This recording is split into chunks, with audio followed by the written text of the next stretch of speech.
welcome back to my YouTube channel. So this is not the usual setup.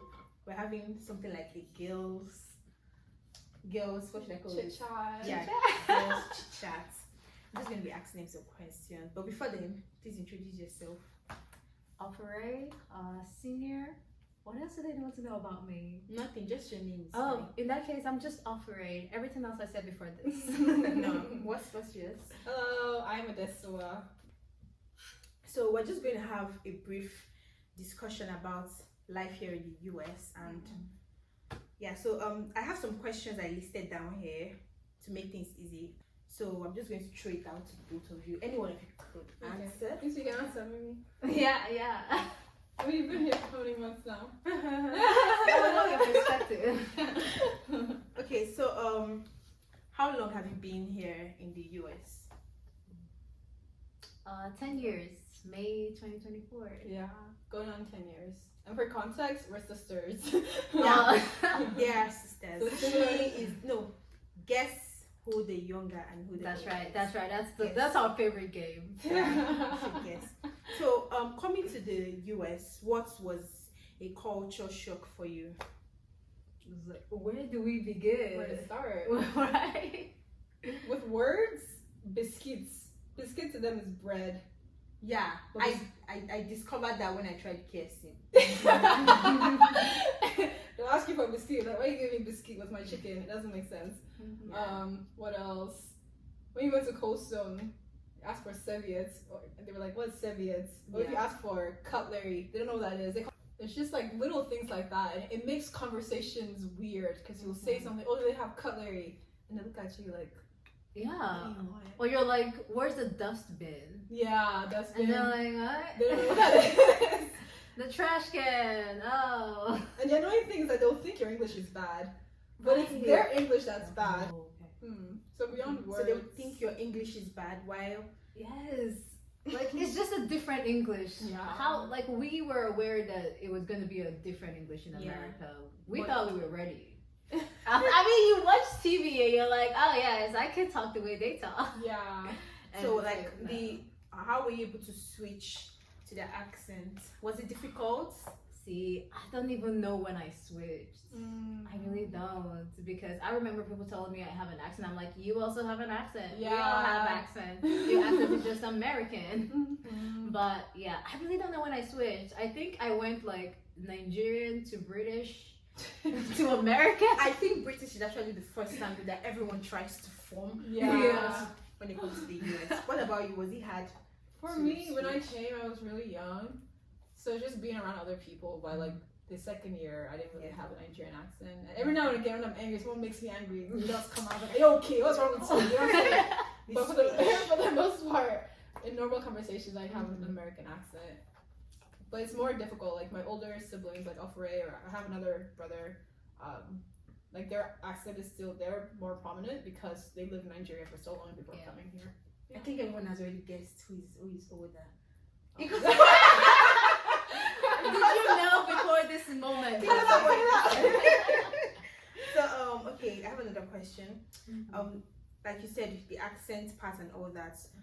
In classroom, while discussing with your friends, did you ever feel left out coming from Nigeria?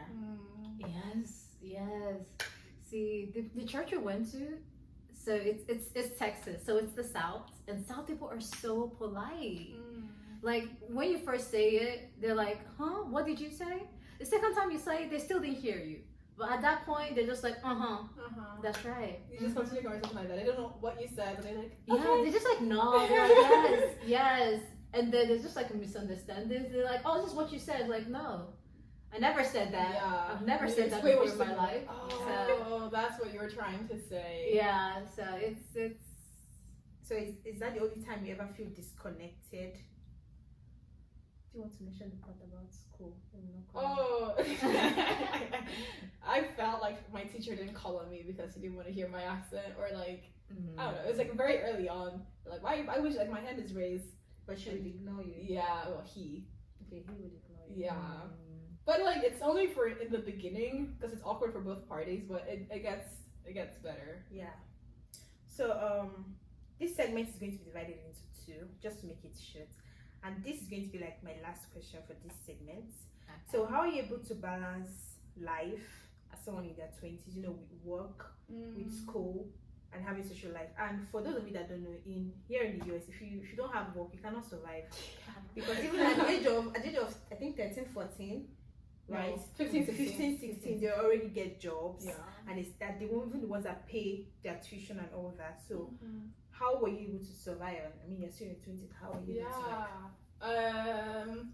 Well, I wasn't allowed to work. My mom, who is Nigerian, didn't allow us to work until we're done with high school. So after high school, like when you graduate in May, I got my first job that same May. Just because like to get money, you don't have to ask people for money anymore. Like you're going out with your friends, you want to go to dinners and stuff. You have to get before that. But going to university, it's been very interesting being like a working adult, but you're still going to school. And you just have to figure yourself out. Like for me, I'm very organized, so I use like Google Calendar to plan out my days.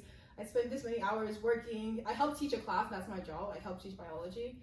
I don't know. It feels very normal to me now, but I think for Nigerians, how is it for you? Because to me, like working and going to school just makes sense. You can give context from like your background. Yeah, I think it makes sense. But back in Nigeria, it really does not make sense. You either go to school or you work. Because I know coming from an Igbo background, so many Igbo guys, they don't want to go to school. They're like, business. I want to go and do business. Yeah. So it's really not. It was strange, but I had already prepared my mind that whether it's coming here, or if I'm coming here and I want to school, I have to pay for my education. Yes. So we're all afraid. I think for you, like you've done both. You've done school and work, and only school. Yeah, I've done everything. I've done all the phases. See, when I first started, before I started my first job, I was just going to school. Oh, it was great. It was amazing. I had all this free time. I was like, whoa, am I gonna get ahead? Yeah, that was my best. Well, not my best. That was my average grade. I was still making making about A's in every class except one. But that's because I didn't know anything about American history. So Which was hard, yeah, that was it. And then I got my job, and wow, I realized that I was a little bit of a pushover. Because I was only supposed to work 20 hours, and then it became 30 hours. And then it became, oh, you're the only reliable worker we have, so we're gonna book you for 36 hours so that we don't have to make you full-time. But also you're still working maximum hours. It was crazy. And then I did just working, no school. Oh, that was fun. Yeah, that was actually my favorite one. so like if you're going to school now and you're working, let me put an example. There's 24 hours in a day. There's 24 hours in a day. And then you go to school, let's say from 9 a.m. to what time do you guys close from school? Depends on your schedule. I only have one class that day. Okay, let's say 12 p.m. Okay.